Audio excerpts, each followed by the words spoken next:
ginata ang tulingan. Talagay na ang isda. Prinito ko na yan. Golden brown lang. Yan.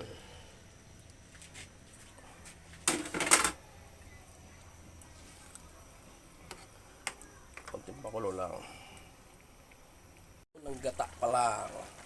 Next na yung first gata. Yun na. Ilalagay natin yung pang last na gata.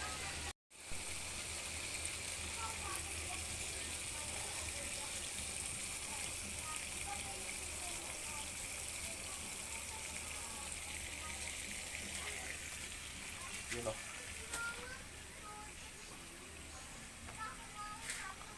Tapos gulay.